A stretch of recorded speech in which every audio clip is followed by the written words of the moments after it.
అందరికీ నమస్కారం అండి. సో ఇది మన ఛానల్లో 15th వీడియో. ఇందులో వచ్చేసి పూర్తిగా కూడా ప్రెగ్నెన్సీ టైంలో టర్మ్ ఇన్సూరెన్స్ అప్లై చేయవచ్చా లేదంటే తీసుకోవచ్చా అని అడుగుతూ ఉంటారు చాలామంది కస్టమర్స్, మనకి ఫీమేల్ కస్టమర్స్. ఇందులో ఈ వీడియోతో మీకు ఉన్న డౌట్స్ అన్నీ కూడా క్లియర్ చేస్తాను. సో జాగ్రత్తగా వినండి. ఇక్కడ మనకి ఎలిజిబుల్ చెక్ అంతా అయిపోయింది, అంటే ఎలిజిబిలిటీ కండిషన్ అంతా కూడా ఉంది.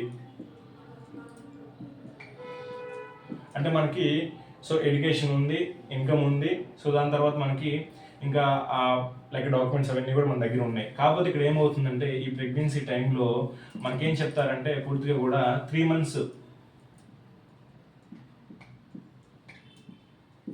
మంత్స్ ముందు, అంటే ఇంకా ప్రెగ్నెన్సీ వచ్చింది, for example January 1st confirm అయింది. జనవరి 1st నుంచి మనకి అక్కడి నుంచి ఫస్ట్ డే అనుకుంటే అది ఫెబ్ అవ్వచ్చు, తర్వాత మార్చ్ అవ్వచ్చు, తర్వాత ఏప్రిల్ అవ్వచ్చు. ఇక్కడికి 1 మంత్ అవుతుంది, ఇక్కడికి 2nd మంత్ అవుతుంది, ఇక్కడికి 3rd మంత్ అవుతుంది. ఈ 3 months టైం పీరియడ్లో మనం అప్లై చేయొచ్చు అని చెప్తారు. బట్ చేయొచ్చు కూడా వాస్తవంగా, బట్ కొన్ని కండిషన్స్ ఉంటాయి. అక్కడ ఏమవుతుందంటే చూడండి, ఇక్కడ ఏమవుతుందంటే ఇన్సూరెన్స్ కంపెనీ వాళ్ళు ఎప్పుడు కూడా వాళ్ళు సేఫ్ సైడ్లో ఉండాలని మాత్రమే ఆలోచిస్తారు. ఒకటికి 10 సార్లు అండి, అవసరమైతే 100 సార్లు అయినా సరే వాళ్ళు రీథింక్ చేస్తారు మనకు పాలసీ ఇచ్చేటప్పుడు. అన్ని కండిషన్స్ ఆలోచించుకొని చాలా జాగ్రత్తగా చాలా టైం తీసుకుంటారు మనకి. చాలా టైం తీసుకుంటారు, అవసరమైతే అది 1 month అవ్వచ్చు, 2 months అవ్వచ్చు, తీసుకుంటారు. ఇప్పుడు ఇలా ఆ టైంలో మనకేమవుతుంది, వాళ్ళు 1 month 2 months తీసుకున్నప్పుడు అప్పటికే మనకి ఒక 2nd month అప్లై చేస్తే అది 3rd month 4th monthకి వెళ్తుంది ఆ ప్రెగ్నెన్సీ అనేది. ఇక్కడ మనకి మెడికల్స్ అవుతాయి, ఇంకా అప్లై చేస్తాము, దాని తర్వాత మనకి మెడికల్స్ అవుతాయి. మెడికల్స్లో పూర్తిగా కూడా ఫ్రీ ఆఫ్ కాస్ట్ ఏనండి, మీరు ఎక్కడ కూడా ఏం పే చేయాల్సిన అవసరం లేదు. మెడికల్స్ అన్నీ కూడా ఫ్రీ ఆఫ్ కాస్ట్ జరుగుతాయి. ల్యాబ్కి రమ్మంటారు, ఏదైతే మనకు ఒక నియరెస్ట్ ల్యాబ్ ఇస్తారో ఆ ల్యాబ్కి వెళ్ళాలి. వెళ్ళిన తర్వాత అక్కడ మీ నుంచి అది బ్లడ్ అవ్వచ్చు, లేకపోతే యూరిన్ అవ్వచ్చు, లేకపోతే బిఎంఐ,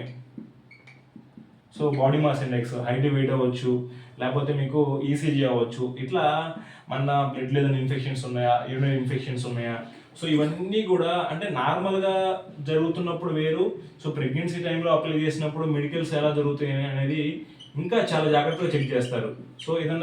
ఏదన్నా రిమార్క్ ఉన్నా కూడా కస్టమర్ సైడ్ నుంచి ఆ అప్లికేషన్ రిజెక్ట్ చేసేస్తారు. ఇక్కడ ఏంటంటే ఇంతకుముందు చెప్పినట్టుగా వాళ్ళు సేఫ్ సైడ్లో ఉంటారు కాబట్టి ఇంకా 3 months మనకి లోపు అప్లై చేయాలంటే చేయొచ్చు. బట్ అది మ్యాక్సిమం ఒక 1 month కన్ఫర్మ్ అయింది, లేదు 2nd month రన్ అవుతుంది అనుకున్నప్పుడు మాత్రమే అప్లై చేయండి. అది కూడా మీ డాక్యుమెంట్స్ అన్నీ కూడా రెడీగా పెట్టుకొని అప్లై చేసిన నెక్స్ట్ డే అవ్వచ్చు, ఆ నెక్స్ట్ డే అవ్వచ్చు, వెంటనే ల్యాబ్కి వెళ్ళి ఆ టెస్ట్ అన్నీ చేయించిన తర్వాత ఇది మనకు ఫస్ట్ ప్రెగ్నెన్సీ అనుకుందాం. ఎవరైతే ఈ పర్సన్ ఉన్నారో, ఏ అని ఒక అమ్మాయి ఉందో, ఇక్కడ మనకి ఫస్ట్ ప్రెగ్నెన్సీ అనుకుందాం.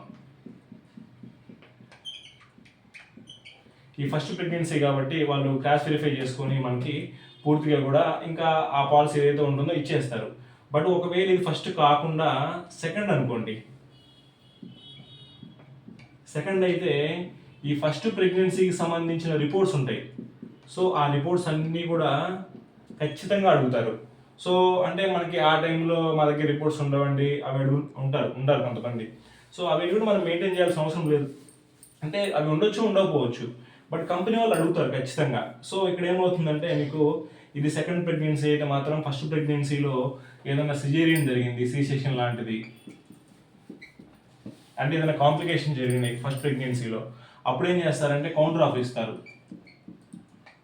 అంటే మనం పే చేసే అమౌంట్ కాకుండా ఎక్స్ట్రా అడుగుతూ ఉంటారు. ఇలాంటి ఇబ్బంది ఉంటుంది. ఇక్కడ ఫైనల్గా చెప్పాల్సింది ఏంటంటే పూర్తిగా కూడా ఓన్లీ వన్ థింగ్ అండి. ప్రెగ్నెన్సీ టైంలో మనం అప్లై చేయొచ్చు, చేసినా కూడా అక్కడ మనకి ఏదన్నా ఇబ్బంది ఉంటే వాళ్ళు డైరెక్ట్ రిజెక్ట్ చేసేస్తారు.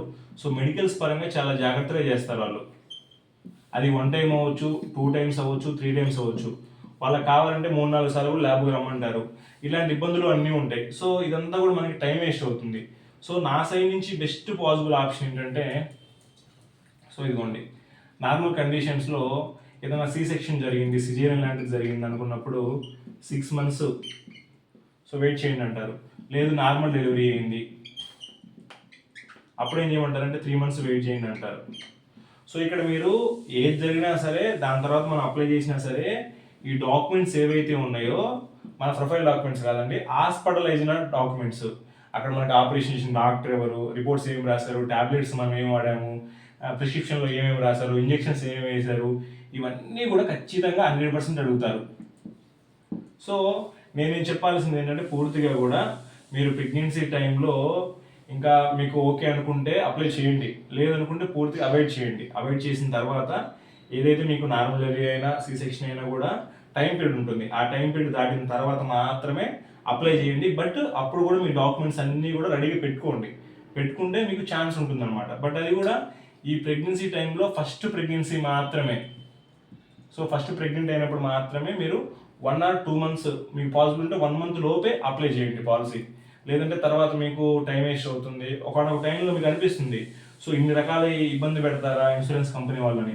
ఇబ్బంది పెడతారండి, ఎందుకంటే ఇక్కడ సింపుల్ వన్ థింగ్, మనం పే చేసే 1000 రూపాయల అమౌంట్కి కంపెనీ వాళ్ళు కూడా 1 year అమౌంట్ ఇవ్వాలి అంటే అన్ని రకాలుగా చెక్ చేసుకుంటారు ఖచ్చితంగా మనం ఎంతవరకు హెల్తీగా ఉన్నామా ఏంటి అనేది. సో ఈ వీడియోలో అయితే ఇంతేనండి. సో చెప్పాల్సింది ఏంటంటే ఫైనల్గా ప్రెగ్నెన్సీ టైంలో మీరు ఫస్ట్ ప్రెగ్నెన్సీ అయితే ఫస్ట్ మంత్ అవ్వచ్చు, సెకండ్ మంత్ అవ్వచ్చు, ఈ టైంలో మాత్రమే అప్లై చేయండి. డాక్యుమెంట్స్ అన్నీ రెడీగా పెట్టుకోండి. ఇంకా మీకు అది సెకండ్ ప్రెగ్నెంట్ అయితే మాత్రం సో ఫస్ట్ ప్రెగ్నెంట్కి సంబంధించిన డాక్యుమెంట్స్ అన్నీ అడుగుతారు. సో అవి కూడా రెడీగా పెట్టుకోండి. సో ఇలా ఉంటుందండి పూర్తిగా కూడా. సో థ్యాంక్ యూ అండి, thanks for watching this video.